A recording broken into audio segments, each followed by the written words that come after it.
Bonjour 啊，je fais travail dans la ferme. I'm going to work on the farm。好，大家可以望到呢度啦，一個大草原咁樣啦。咁咧，我今次咧就為大家介紹咧，我哋去第二個 roofing 嘅地點個農場啦。當然，咁咧就我哋呢個農場咧就主要係養羊嘅嚇。咁羊咧，除咗可以有羊肉啊、羊毛之外咧，其實仲可以啲奶仲可以做芝士嚇。咁所以其實養羊咧，你可以做到好多 product 嘅，但係咧一般嚟講咧就即係你做得嚟就做晒佢啦，做唔嚟咧就可能揀個別一兩樣，可能淨係專係賣羊仔啊，或者專係做芝士嚇咁樣。因為其實你唔好睇少堆羊嚇，好似好易養咁。其實 you have to do a lot of work on it 嚇。好嚇，咁首先大家睇下呢啲欄啦。即係睇個樣咧，驟眼睇好似爛鐵咁，其實好多時候咧都係播咗電掣嘅嚇。你掂落去咧，你就會電親㗎啦。咁咧點解要咁做咧？就係防止啲羊咧就衝出嚟咁樣啦嚇。依家已經冇人用啲牧羊犬啊咁樣追住啲羊趕佢㗎啦。咁主要咧係用呢啲 fence 過電，令到佢哋唔出嚟咁樣嘅啫嚇。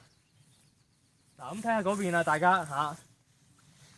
嗱，我個氣有啲喘啦，因為我咧踩咗一段大車路，好似嚟到呢個位嚇，所以真係唔好意思啦嚇，有啲喘氣。嗱，咁咧呢班羊群咧其實唔係好大班羊嘅啫嚇，咁主要係啲羊仔啦。而每一隻羊仔咧，佢都會有個 number 做個 label 嘅。咁有啲就將個 number 咧釘喺個耳仔度啦，有啲咧直頭咧係揦喺佢身上邊嚇。咁咧呢度睇唔到啦，但係呢一班羊咧就係揦咗喺身上邊嘅個 number 嚇。咁就愛嚟適應啊、買賣啊嗰陣時都需要呢個 number 嘅嚇。咁咧就呢個羊群咧就夏天就好啦嚇，可以周圍食草咁樣。但係冬天咧 you have to feed them because 冇草嘅冬天嚇，因為冇草咁佢哋咧就要餵佢哋啦。咁至於用啲咩餵咧？嗱，大家望唔望到嗰邊啊？一卷嗰啲草卷啊嚇，咁呢就叫做hay嚇。咁其實咧就係每一年嘅夏天咧。養羊嘅農夫咧，養動物嘅農夫咧，都會咧要預備呢啲hay嘅嚇。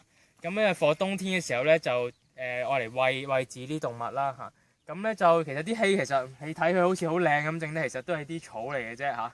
因為夏天嘅時候啲草咧生到成個人咁高嘅，咁佢哋又會用佢 tractor 咧就將佢轉成一卷卷，然之後收藏佢嚇。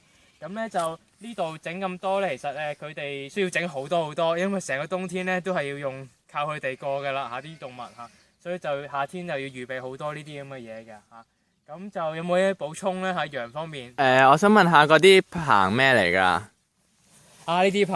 呢啲棚咧就我哋成日做 work on it 嘅，因為喺冬天嘅時候咧就需要將啲草咧懟落去，咁啲羊咧就會懟個頭咧入去食㗎啦嚇。咁羊有好大嘅特性啊，就係非常之羊群心理嘅佢哋嚇。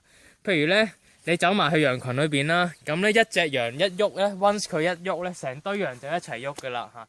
一隻羊開始食嘢咧，所有羊就會擁過去食嘢，係非常之羊群心理嘅。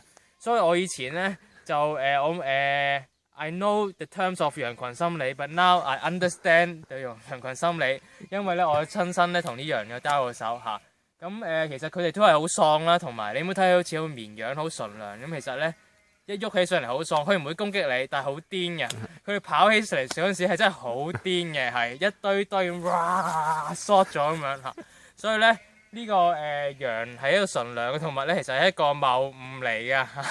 OK， 好，羊嘅介紹差唔多啦，係嘛？好，係咁先啦，阿比安托。